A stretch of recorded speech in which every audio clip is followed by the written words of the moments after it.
You're listening to Empire by Design, episode 75. Hey, I'm Katie White, coach, consultant, transformation facilitator, action taker, empire builder, and this is Empire by Design. In this show, we're building empires, we're sharing stories, and we're getting up close and personal on the strategies that make an empire in today's online world. Get all the show notes, past episodes, and more at katiewhite.me. For now, settle in for the ride. Hey, Empire Builders, do I have an empire building show for you today? As you will know, if you've been listening to my show over the last couple of weeks, I was recently invited by one of my favourite podcast hosts, Natalie Ekdahl of the Biz Chix podcast, to come on and guest host her show for her 3-year podcast anniversary.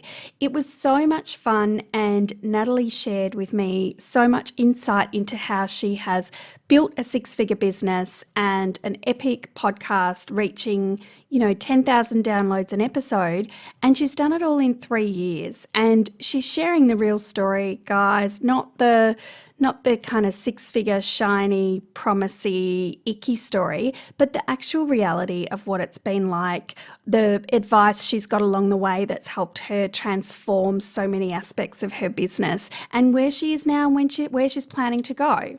So if you haven't popped over to the Biz Chix podcast and had a listen, you don't have to, because you can listen right here today. And if you have heard this show already, feel free to have a week off. Sorry, but I will be back next week with an awesome interview with an amazing vlogger and podcaster and now author, Amy Schmittauer. But before you go, there is one more week. If you are listening to this when the show goes live, we are in February 2017, and you have one more week to grab my podcasting course, Podwell, with all the extra February bonuses. So go to podcastempires.com/join Podwell and check them out. And a little tip before we jump into the interview, this is something I do and I've never actually mentioned it, but I thought you might appreciate it. If you are listening in a podcast app like the iTunes one, you can actually change the speed at which you're listening to podcasts and other audio. So if you just go to I like 1.5 times pace. I actually think my podcast sounds better that way, and then you get through it in less time so you can consume more content. How cool is that? So let me know if that just blew your mind. Otherwise, settle in for my episode with Empire Builder Natalie Ekdahl.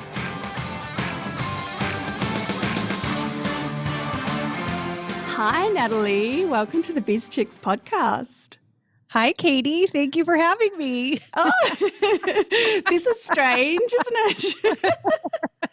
It is strange, but it's exciting to be on my own show. Thank you, Katie, for agreeing to interview me for my 3-year anniversary. Oh, congratulations on the anniversary. I'm so excited to be sitting in your chair and having you in the guest seat for once. That's so cool.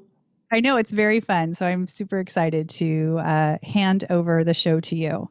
Excellent. Well, I hope I do it justice. And hello, Biz Chix. We are here with Natalie Ekdahl, who is celebrating her 3-year podcasting anniversary, which is just amazing. And so without further ado, I'd like to kick off by asking you a question that you'll be familiar with asking, maybe not answering. Where did you grow up, and what were you like as a little girl? Yes, I'm very familiar with that question, but I don't think I've ever answered it. So here goes. I grew up in Fontana, California, which is a kind of a smaller town in the Inland Empire. It's inland from where I live now in Southern California. And when I grew up in that town, it's really expanded and grown since I lived there. But it was like a one high school town, if that kind of gives you an idea. There was not, I think now they have like 4 high schools. So everybody went to one high school. I didn't actually go to high school there. We moved right before high school. But I grew up in this town that was really a lower middle class, like really hardworking people kind of town. And there was a steel mill in the town and a hospital, and most people worked at one of those places. So as a little girl, I was competitive, but also nurturing, if that makes sense. I love to play with dolls. My grandma made me beautiful handmade rag dolls, and I still have a lot of them. But I would play house with them, and I would pretend I was their mommy. But at school and in sports, I was very competitive. So kind of like a little dichotomy, I guess, of who I was. And I loved playing like sports type things at recess. So like we would play like Foursquare, hopscotch, and we'd run around. And I was very active as a child. Awesome. And do you think that you still have that competitive streak? How does it show up for you as an adult? Yeah, I definitely am competitive. I think it's one of the reasons I like doing group workouts. So I love to go to spin class, and I like being coached. I grew up being coached. And so I am accustomed to, I say to work out, I need someone to yell at me. So Yes. I enjoy being in a room where it feels a little competitive and I can feed off of other people's energy. So yeah, there's always a little bit of competitiveness in me. And in school, I got very good grades. I wanted to be, one of the best or the best in school. And in everything I do, I think I try to achieve, the best to my potential. Oh, excellent. And do you think though that with like working on your own in business, how do you foster that sort of competitive spirit without anyone to work with? Or do you think that it can show up as almost perfectionism sometimes? Yeah, I think that's very insightful. So I definitely am competing against myself. And it's interesting in the sport I did, which is swimming, really you are in a sense competing against yourself because you can, as a competitive swimmer, you're swimming the same races week after week and you can try to lower your time. And so that's what I was always trying to do. I loved winning, but winning was only fully satisfying if I got, say, a first place and I lowered my time. So if I beat the other people and beat myself. So I do think that I, kind of translate that into business in terms of revenue and profit. I'm trying to beat myself every year, better myself, do better than I did before. And when I don't, it is hard and it's hard to work through. And even having, had a 6-figure income in the corporate world previously, like that is how I measure myself. That is the bar that I'm measuring against. So, so I think I'm more competitive with myself than I am with others. Yeah, I think that shows up a lot for lots of us, I think. But 3 years, happy anniversary. Thank you. And I was thinking about that, and like 3 years makes you almost old school in the age of podcasting. I mean, it's obviously been around a lot longer than that, but in terms of entrepreneurs doing it, there weren't that many 3 years ago. So tell us a bit about that journey and what made you start podcasting. Well, thank you for asking, Katie. Well, you're right. It's so interesting because I look now and when I, do different searches to see new podcasts for me to look at, there really weren't, when I was searching iTunes, really 4 years ago, kind of when I was just a listener and not a podcaster, there were mainly podcasts by men interviewing men. And a lot of people that were younger than me too. In fact, I was inspired by John Lee Dumas. He was really someone that has been a mentor for me and someone I watched along the way to see what he was doing. And I loved his show. I loved hearing all these stories of entrepreneurs. But as an entrepreneur at the time, my husband and I had a software business. We had a software company together. I really wanted to hear stories of women and how they were balancing their business life and their home life. And I wanted to hear literally just more women's stories. And I think in some ways it's kind of that like attracts like. So I think if we're not conscious about that, we tend to interview people that are very similar to us. And I think that's what was happening in that time. It was mainly men podcasting and they were interviewing other men or their friends, So I really wanted to hear from more women. And really, John inspired that as well, because he started talking about how podcasting, how it had changed his life and how it had built a business for him. And it gave me the inspiration that, hey, I could do this too. And he really did frame it that way. Like, I'm just like anyone else. Anyone could do this and I can teach you how. And so I actually joined his program and I learned how to podcast from him. Excellent. And do you find that goal I mean, obviously our goals shift over time, but what do you think is the biggest shift in your goal from when you've begun to why you continue podcasting now? Yeah, it's really funny. I really thought I was going to figure out work-life balance. Like it's hilarious to me now because I thought there was some secret I did not know. And I thought if I interviewed enough women, I would figure out the secret. And what I figured out is there is no secret and there really is no work-life balance. That it kind of ebbs and flows, and that some weeks it's more work and some weeks it's more family and some weeks it's more me. And it's really hard to make that all happen at once. Yeah. You hear a lot of people talking now about just the language of work-life balance is not helpful for women, really, is it? Because there is no balance. It's just about working out what's important to you and how you're going to fit those into your life at any one time. It is, exactly. So, yes, you've been podcasting for 3 years, but you've talked about, and I would love to get it a little bit more into, particularly the last year. And I heard you mention on your most recent show that you've grown your numbers to, I think it was like 10,000 in a week versus this almost the same number in a month a year ago, which is just huge amounts of growth. So I'm interested to know, like, what do you think was the tipping point? What happened in that last year, or what combination of things do you think happened? Ooh, I love that you asked combination because it isn't just one thing. It is so many things and then combining together to create this momentum that I can feel the momentum building. And in fact, I have a goal. I don't want to just have 10,000 a week. I want to have 10,000 in a single episode. So that is my big goal. And I've shared it publicly so that, that I'm held accountable to it. And sometimes I'm like, why did I share that publicly? It's a little scary that I told everybody, but I think it helps really motivate me to stay focused on that goal. But in terms of where I've gotten to now, there's been a number of things that have happened. The really the most important thing, which I think any podcaster, anyone in any business could think of doing, is I maximized my search engine optimization, so my SEO, but not within Google, within iTunes. So I find that most people that are not brand new to podcasting, when they look to discover a new show, they go to their podcasting app. And for many people, a lot of people, it's the iTunes app. And they search for something. And so I started thinking about what I would search for, what my guests, not my guests, but what my listeners are searching for. And I wanted to be optimized. I wanted to come up in those searches. So if someone searched for a woman entrepreneur, for women entrepreneurs or women in business, female entrepreneurs, I wanted Biz Chix to come up. And so I learned what I could do to make that happen. And it worked. The other thing I did is I asked my audience if they would subscribe to the show. So I have a call to action, sometimes more than one, at the end of my show and even sometimes at the beginning of my show, where I ask my audience to do something.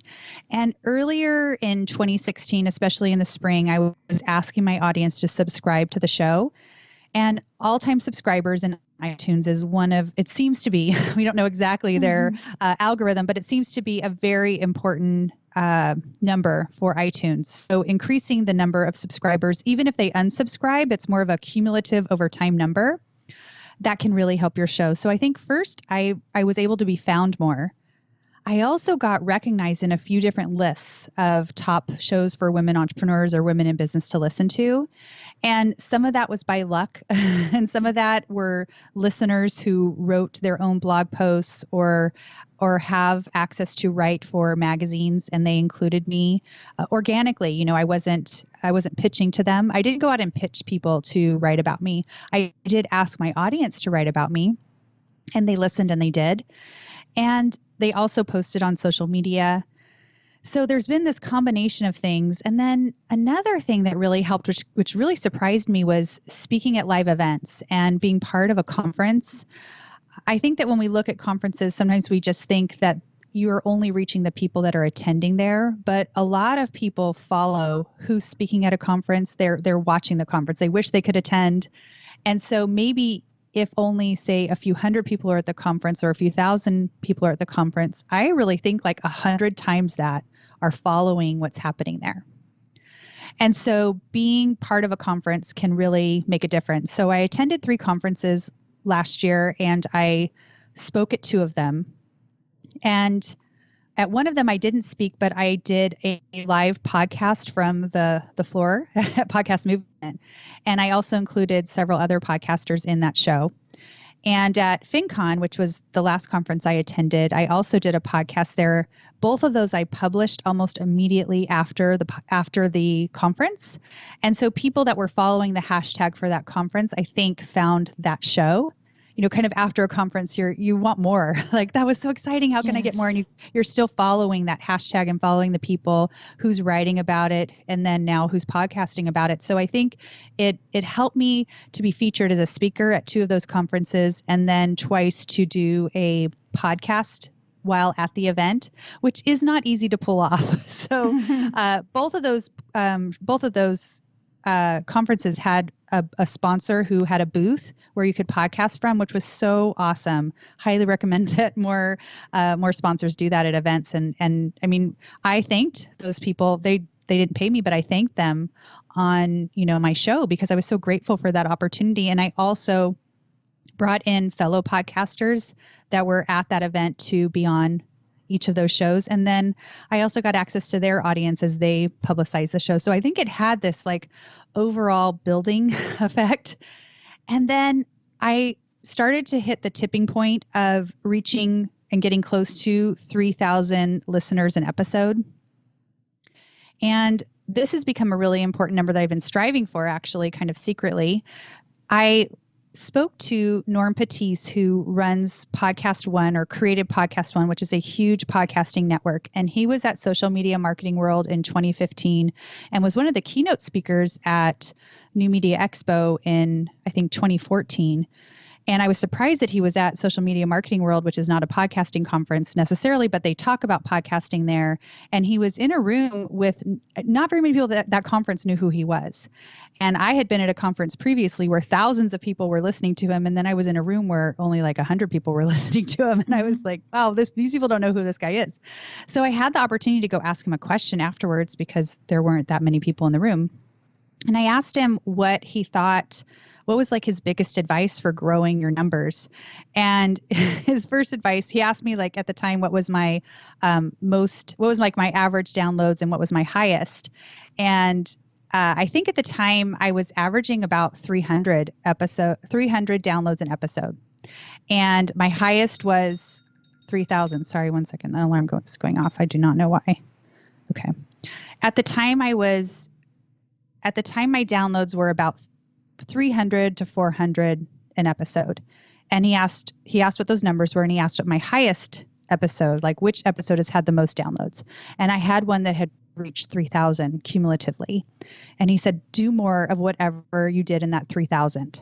It seems so simple, but basically it's like, do more what the people like. So I started off 2016 by doing a series on productivity because I knew that my audience loved episodes about productivity. Anytime that was a word in the title, anytime that was discussed, my numbers on those episodes were higher.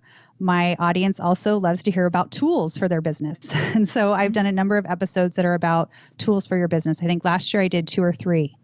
So I thought that was brilliant advice. And he also said what they have found is that once a show reaches 3,000 an episode, it just gains this momentum and just starts growing rapidly. And that's really where I am.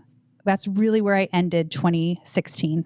And so moving into this year, I'm there and I feel it. I can feel things moving, that I'm not necessarily doing anything extra, but now that I have that mass appeal, I guess, or I have a lot of people listening to me and there's more people to share about it. So it's really incredible.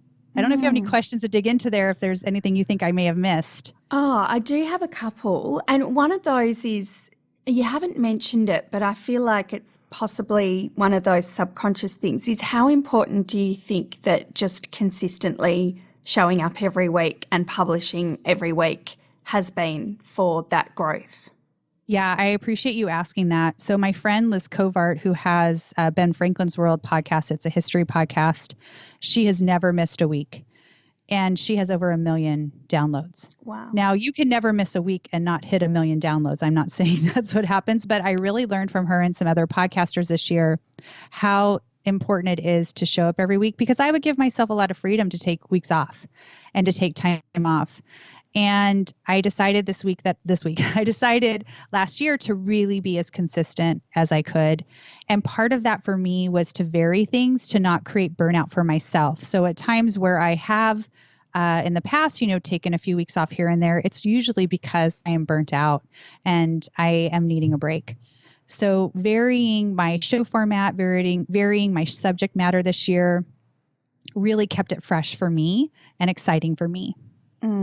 And there's another question in here for me as well about, I've been listening to your show on and off since we first met, which was probably more than 18 months ago, possibly it was sometime in early 2015. And I've, come back and left and all of those things. But I would say in the last probably 6 to 8 months, your podcast has become one of the few that I listen to every week. So it's become a habit, which I think as podcasters is exactly what we want to be for people. I'm so excited to hear you say that. Oh, you're an addiction. But what I've noticed is you do experiment a lot, and you talk about this even in your business model. You experiment, you try different things, and I think that's a real entrepreneurial trait. But how do you think about and approach experimenting? I have an interesting way of seeing the world, and I think some of this comes from my MBA education. When I was studying business at the graduate level, what we did is we looked at companies across industries and looked at best practices. So what is this company doing over here that this other company what systems are they doing, or how are they treating their people that's working that this other, company in a completely different industry could implement. And so I think that's how my brain has been trained to work and look at the world. And I remember being so fascinated by that when I first learned the concept of doing that. And so I do that in my podcast and in my business.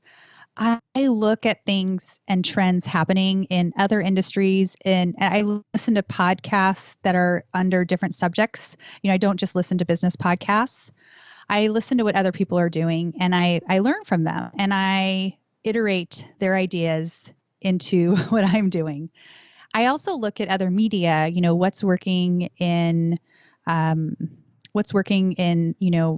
TV, on film, in music, and I'll pull those things in. But I also go a lot off of intuition, my own intuition.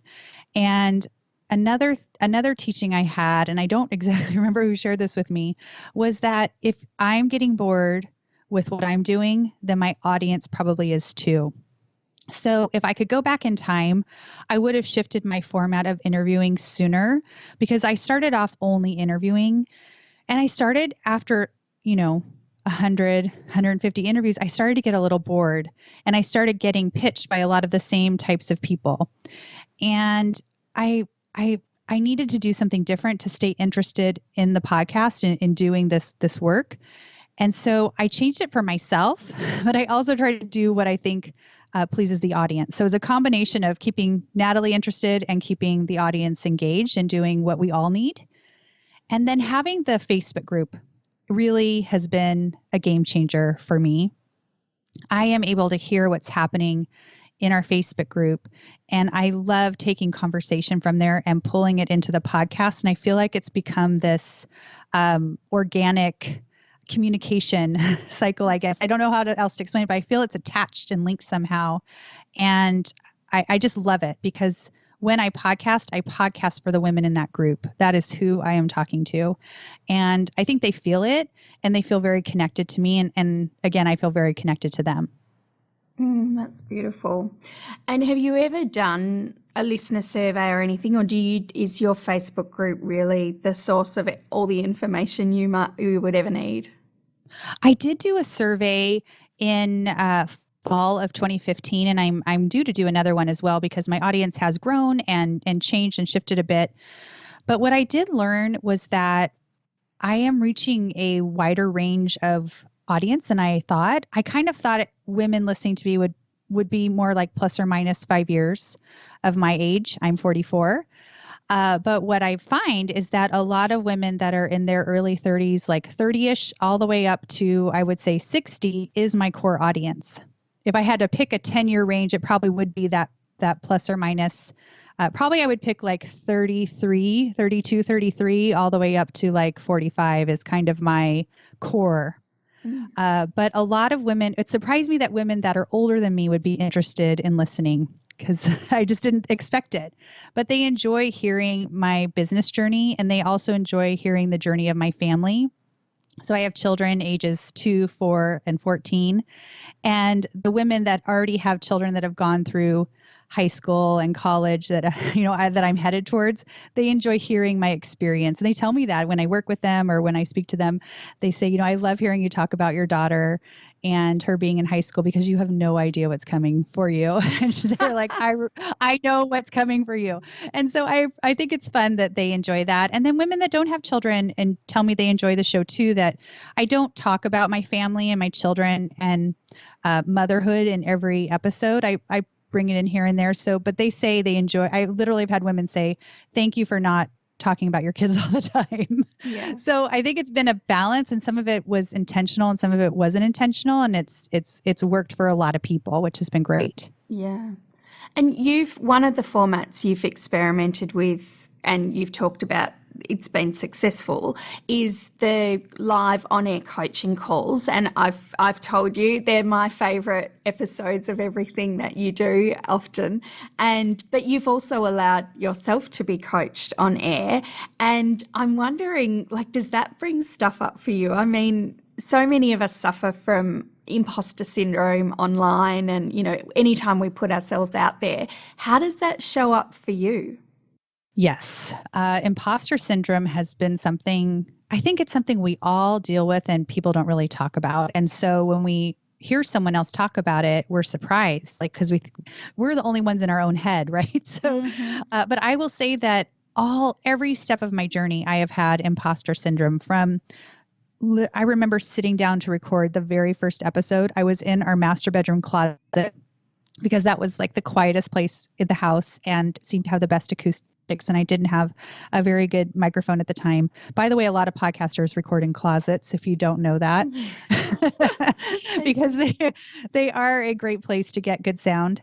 But I remember being terrified. Literally, the word is terrified, to hit record and call, literally to hit call on Skype, because I was calling the first person I was going to interview, and just having knots in my stomach, but wanting to do this more than the fear.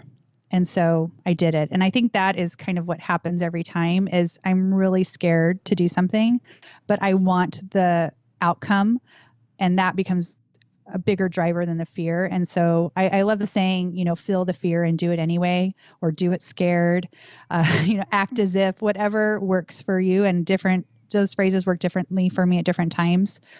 But the on-air coaching calls were terrifying as well to air, because it's so vulnerable to put myself out there. And, you and I've even had conversations that, you're like, I can't believe you're doing this, but I love them. Do more of them. Yes. And honestly, it has been the best thing I could have ever done for my business. And I didn't know that. I didn't know it was going to be.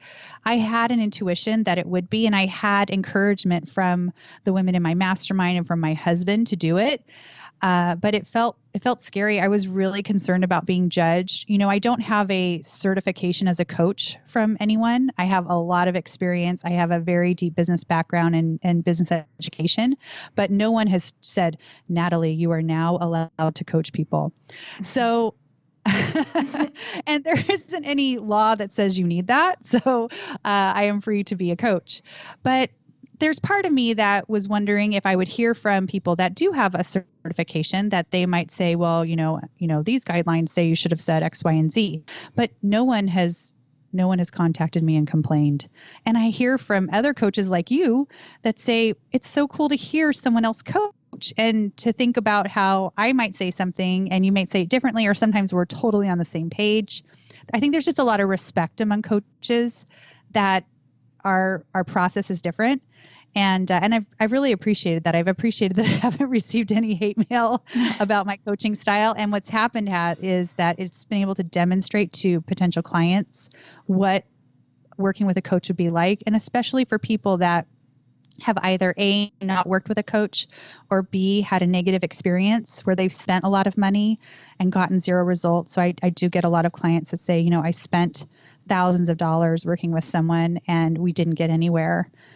How is this going to be different? And my heart just breaks for those people. But it gives them a little bit of security. It's like a test drive, right? Test driving a car. They can kind of test drive my style and what I might say to help them. But they're hungry for my customized answer to them, and so that's why they decide to work with me. Yeah, I think it's so true about the test driving. And I think as anyone in this industry, there's so much smoke and mirrors about what goes on that it's just this truth that it's you raw coaching somebody, like there's nothing to hide there. So I just think it's brilliant, and I do love those episodes, and I know lots of people love them. I think as well that the other thing that comes along with imposter syndrome, or often can cause it, is that need for constantly comparing ourselves to others and how they're going, and or looking at someone that we think we should be as successful as. And you mentioned in I've now forgotten which episode it was, I'll find it, where you then, after listening to Claire Palatro's podcast, you kind of became more aware of actually what numbers were not necessarily being shown in someone's results, or how they might be perceived to be more successful than perhaps they were. So who do you now follow? Like, who are the people that influence you? Well, you and I both have a love for the same person, which is Amy Porterfield. Mm-hmm. I really admire Amy and her teaching style, and I think she's pretty real about the results that you can get from her programs. I do think in general that that the course model may be playing itself out, and I could see things. For me, what has been working right in my business right now is working with people directly. I think that a lot of people jump into a course into creating a course or selling through webinars before they have built up a big enough audience, because a small percentage of people are going to buy from you at any one time. So if you have a lower ticket offer, like a course usually is, it may not be worth it if you sell 10 courses at, say $100 or $200 for the time you've invested into that. It may not be worth it, but your audience isn't big enough. If you have, say, 300, 400, 500 people in your audience, you have to think that you're going to sell, 5, maybe 10% of those are going to buy if you're lucky. So when I hear that from my clients, from the people I've worked with. But going back to my influencer, I love Amy's teaching style. I love how she teaches on her podcast. And so I would say that has given me encouragement to teach and to see myself as a mentor and a teacher. I think that's been really kind of this year, in this last year of podcasting. I feel like I found my voice, that I have a point of view. I have the experience to share. I am a mentor now. When I think of some of my best business mentors, in like the corporate world, I am their age. When I started, completed my MBA, I was in my late 20s. And so the women that I looked up to and admired and wanted to be like, I am their age now. And so just realizing that has been kind of amazing. And then hearing women write to me and tell me I am like a mentor to them. But so Amy, I learned a lot about teaching and teaching styles from her. And Shailene Johnson is another person that I learned from. And what I learned from Shailene Johnson is how to sell. She has been, selling via video and infomercials for, 20 years. And so she is very comfortable selling on her show. And it's things that she believes in. It's her own programs. And so I would listen to how she framed that, and that she was very comfortable talking about it, very matter of fact. And it has become more comfortable for me to talk about my own programs and to encourage people to come work with me.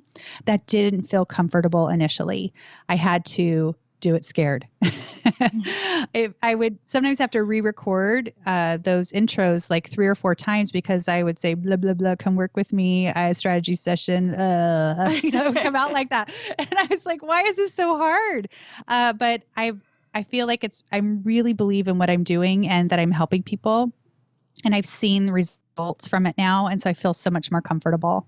But I've been really loving watching other podcasters who are trying out different formats, who are trying out different technology, and who are doing things that I'm stepping into doing. So kind of the next thing I want to try is live interviewing. So Facebook live interviews, like we would be doing this live, which makes it completely different.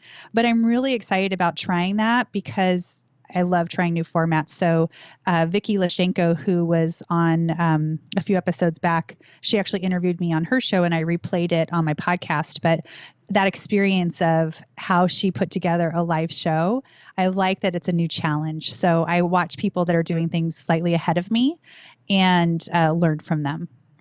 I love that. And I love that you do try so many things. There's lots of things that you've done that I just think I would never do, but I'm really interested in but even Blab, like you were doing podcasts on Blab, and I was like, wow, like that must be sort of terrifying because people can show up and see you, and it was an element that I was like, oh, that seems a bit hard, but yeah, I think that's kind of a theme for what I've done all along is trial and error. So when I first started out my podcast, I had set interview questions, and I was really kind of like copying John Lee Dumas, not his exact questions, but the idea of asking everybody the same questions all the time and staying within, 30 minutes because that's like the average drive time is 28 minutes in the US. So I was trying to copy all these other people's formulas. And what I have learned, like my biggest lesson learned is I cannot copy anyone else's exact formula and make it work for me because I am not them. So what I try to do is try different things and iterate and be okay if it doesn't work out. So I try to launch things sometimes and no one signs up. And I learned something from that. And so, and I try topics and episodes, and I could see in my numbers like, oh, they didn't love that. And even with the Blab podcast, it was hard to get the same quality of audio. And then I heard from a few listeners that were my, audio only audience. They weren't watching us on Blab. They said they didn't love it because it was distracting hearing the chatter going on. I would be interviewing, but then talking to the people in the chat room as well. And they said they just didn't like it. And it wasn't like I got hundreds of emails, but it was a few. And when I receive a few emails that say the same thing, that to me represents those hundreds that are feeling the same way, but will never write in. So if I hear from one person, I take it, okay, well, that's one person's opinion. But when I hear when I get multiple emails about the same thing. So I moved away from that. And I even hear that I was actually listening to a podcaster I really like, but she was doing a Facebook Live. She had done a Facebook Live and turned it into a podcast, but left in her chatter with her live audience. And I felt what my audience felt back then. I thought, this is so distracting. You're interrupting your flow of questions and you're talking to these different people that I can't even see or even know who they are. And I feel disconnected from you now. So I think really staying true to your core audience is important. My core audience is audio only. And so I have to really think about them in anything I'm doing. You mentioned there that, you've tried lots of things and some things haven't worked. And I know that whole experimentation thing is a theme for you. But and I know you mentioned, I think it was episode 245, which was the secrets of six-figure entrepreneurs, which is a fantastic episode. And you talk in that about needing to have a thick skin in order to learn from the mistakes and move on. What's your process for when something doesn't work? Because it can be gutting when something doesn't work or you launch something and nobody buys it. How do you have a way that you just kind of pull yourself together, take the learnings and move on? Or is it just a very natural thing for you to do? I think it's very important to surround yourself by people that can pick you up when you're down. And so I'm very fortunate to have a number of people in my life like that. And one is my husband, Mark. So he is very encouraging and will remind me of past successes. My mom is also very encouraging, and I'm very good friends with Lisa Woodruff, who has the Organized 365 podcast, and she is extremely encouraging as well. And, I think that we have to be careful about going to people that are not going to be encouraging. So what I find, there's a couple of things I do is, one, I definitely go to the people that are encouraging, but I don't try to get encouragement from people that are never going to give it. So I find that some people have, say, a family member or even a spouse or, a close friend that isn't encouraging of their entrepreneurial journey, but they keep going to them for that encouragement. And it's like trying to get their cup of water filled from a, faucet that is broken. And you're just like, can I have some water? Well, there's no water here. Can I have some encouragement? You're not going to get encouragement here, so go somewhere else. So the first thing is that I know who my encouraging people are, and I know to go to them when I am feeling insecure, fearful, or down and defeated. And I also allow myself to feel those feelings. I don't just dismiss them and move on. I do feel them. I think the difference in what I noticed when I examined my six-figure clients is that they feel those things. They have all the same feelings. They just don't get stuck there. And I think that's where I use the word thick skin. So it's not that they don't, like, we all feel these things, but they don't give themselves a week or a month or a year. They don't quit. Like, they don't try. Like, I've watch people launch a course. It doesn't do well and they give up. Instead of saying, okay, what happened? Like, I tried to launch this course and no one signed up. What could have been better? What were the things that I could do differently? And do I want to do them differently? So I have tried, the first mastermind I launched, no one signed up. So if I had never launched another one, like, you're in my Women in Podcasting mastermind right now, Katie, you wouldn't have that group. Yeah. And I wouldn't be part of that group either. Like, I wouldn't get to have those deep relationships. So, and the same with coaching. I would say in early 2016, I was trying to sell these longer term, fairly expensive coaching packages. And I was getting some people signing up, but a lot of people were saying, I want to work with you, but I can't make that investment right now.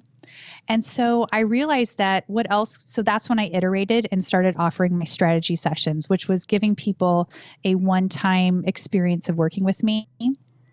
And it had this amazing benefit that I didn't really know was going to happen. Looking back, I was able to work with last year 100 women. And so I got to know so much about the current state of entrepreneurship for women right now. And I don't just work with online entrepreneurs. I work with product entrepreneurs and women that have local service businesses, all different types of businesses. Some have a combination. And I really got to see what people are experiencing, which I think has helped me bring more into the podcast. So unknowingly, I created this experiment for myself of working, one time with clients, and many of them have become repeat clients. Some of them have signed up for longer term coaching packages as it worked for them.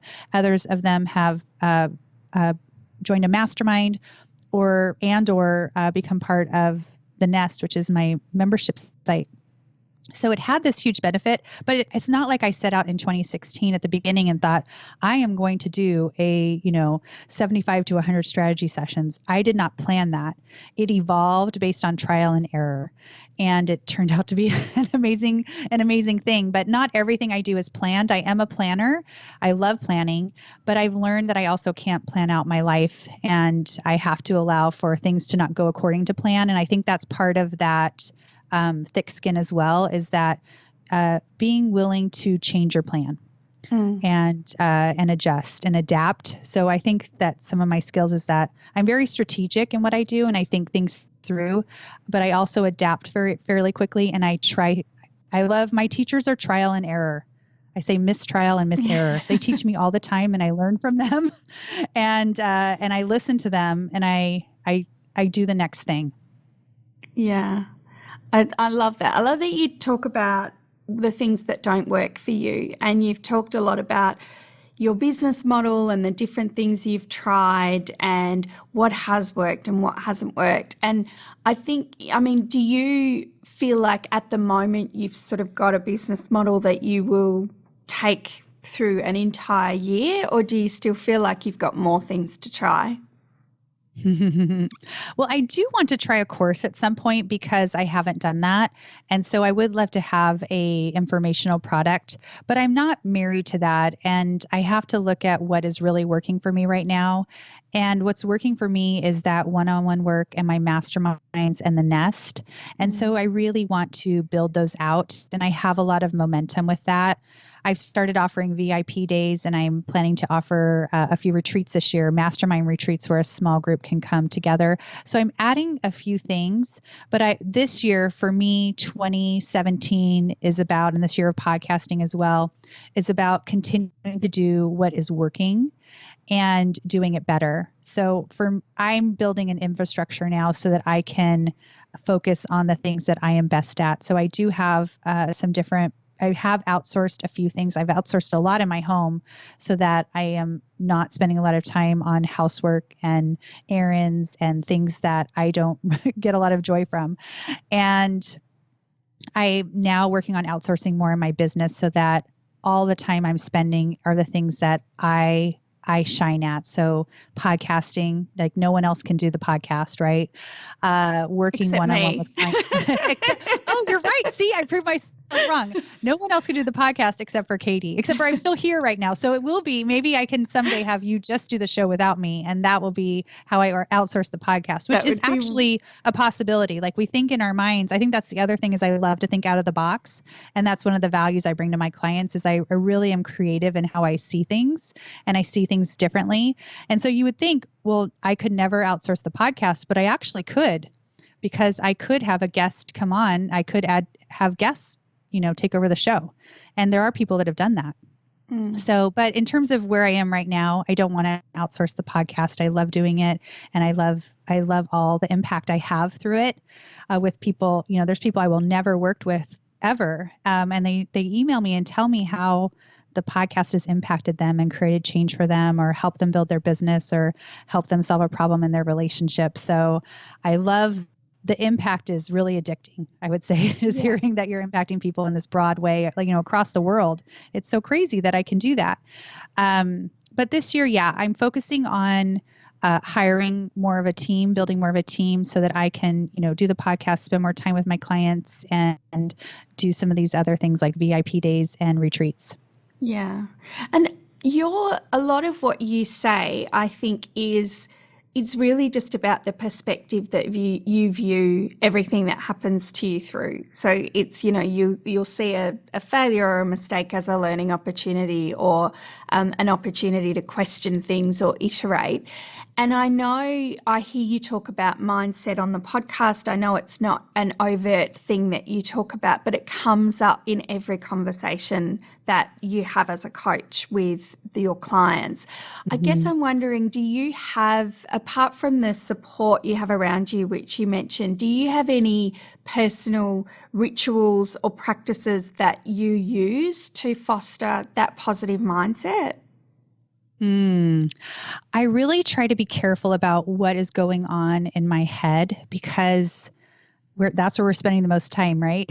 So I think that I wouldn't say that I have a specific like meditating ritual.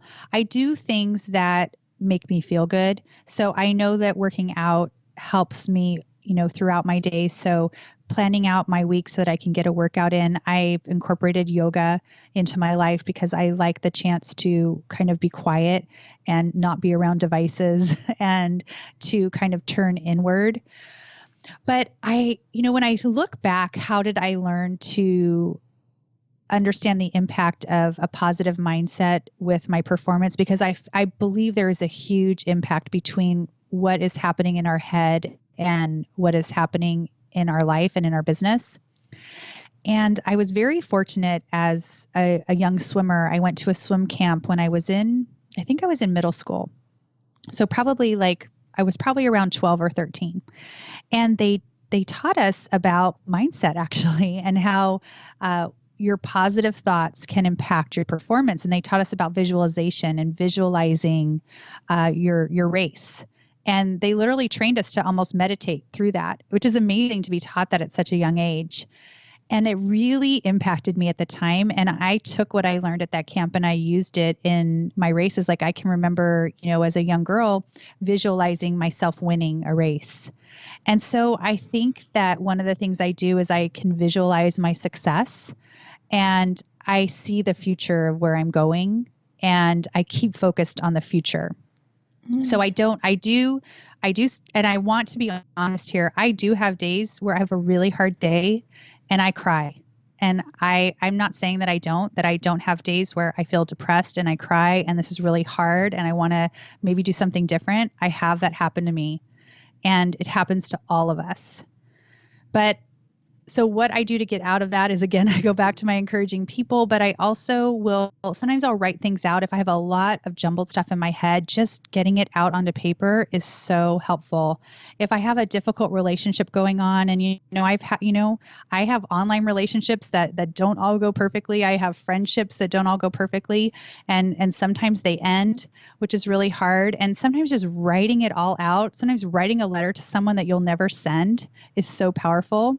So I have a few different things I do, not necessarily rituals, but kind of an overall strategy, which is to stay as positive as I can. When I see myself getting negative, using those tools to get out of it.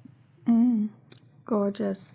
And do you find that a lot of people, will recognize that every time they are hitting a new income level in their business, that's when the mindset stuff will show up. Or if they're putting themselves out there, that's when the mindset stuff will show up. Is there somewhere in your business journey that you find it comes up over and over again? I definitely know that. So for me, I think that women create, I call it a glass ceiling for their self with an income level or even a profit level. Some people will keep themselves below certain numbers for various different reasons. And it's really interesting to find out what they are. So I'm privileged that I get to hear those privately. But when I look at myself, because I have earned, a high income, a multi-six-figure income in the corporate world, I feel that that is my value. Now, I've never been paid $1 million.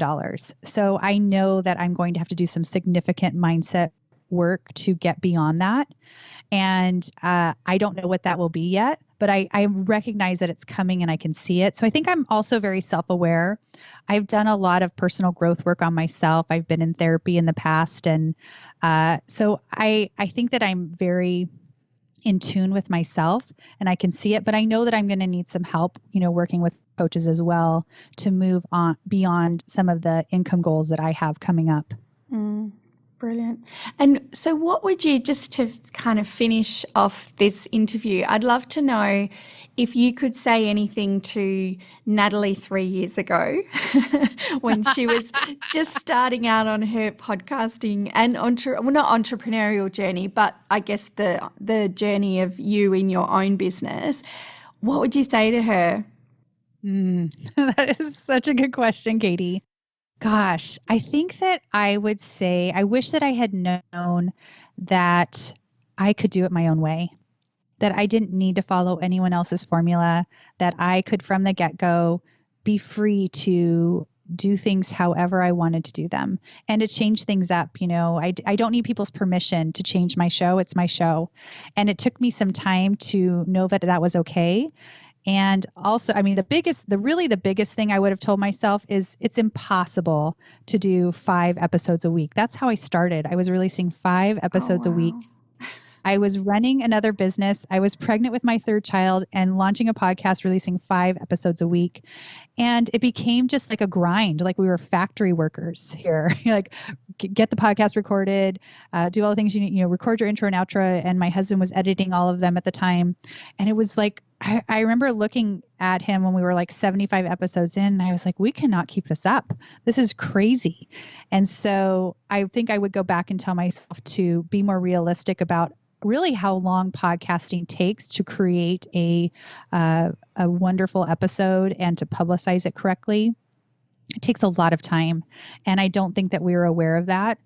And I think I would have also told myself to listen to my mentors and to not just have one mentor, but have several. I got some feedback. I attended a conference called New Media Expo before I launched, and I was sharing about the show I was about to launch and the frequency.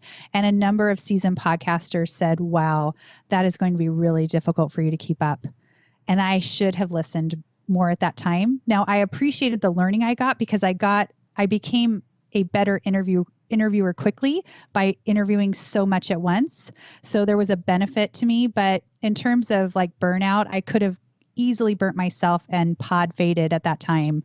So that would probably be one of my biggest lessons. And then my second one would have been to launch the Facebook group sooner. Once I could see my audience and have a space to talk to them, it was a game changer. Like that really was like a complete game changer for me. And I didn't launch it until I was 11 months in. Wow. Yeah, I said in a talk recently about Facebook groups for podcasters that until you have a way of talking to your audience, you're just broadcasting. And I think some podcasters are happy with that, but connected women like us are not happy with that. We are not. We need to connect. So I'm so grateful for that group because, as I said earlier, they keep me going. And on the days where I am feeling low, that is a place I can go to see the impact and to just see that relationships have formed, friendships have formed, people have met in person, people have worked together. It's so exciting, like what can happen from a podcast. And I know you feel this too with yours and the community you've built. It's just amazing. I'm so grateful for this technology and that I can broadcast from my home, that I can right now be talking to someone in Australia that's a day ahead of me. I know. You're on Monday, I'm on Sunday. And it's just, and that we could have a friendship like this, Katie, and we've never met. Yes, it is amazing. And hopefully this year we will meet. Yes, I'm looking forward to it. Fingers crossed. And I want to ask a second part to that question, and then I promise we're done. But that is about Natalie in 3 years. What do you hope for her? Wow. It is so difficult for me to have a 3 or 5 year plan in this industry because the technology changes so quickly. But what I would hope for Natalie in 3 years is that she has a podcast still, that I'm still podcasting or broadcasting in some form, that I still have impact, that I've been able to create this impact that I never imagined. And it's just incredibly fulfilling, and that I'm continuing to work with women and help them in their businesses. I get so much satisfaction from helping women move the needle in their businesses. It's almost like it happens to me personally. So it's just so gratifying to share, sometimes it's something so small that I'm sharing that they just can't see, and to know that, to feel their gratitude and to know that I'm changing their business, which often impacts their family and their family's wealth is, I can't think of anything else I'd rather be doing. I would do this for free. I'm glad that I'm not having to because I do need to help support my family. But I literally love what I'm doing, and I hope I'm doing the same thing 3 years from now. Gorgeous. And I can feel how much you mean that, which is just, part of how genuine you are and how enjoyable you are to listen to. So thank you so much for letting me sit in your chair for a little while. Thank you so much, Katie.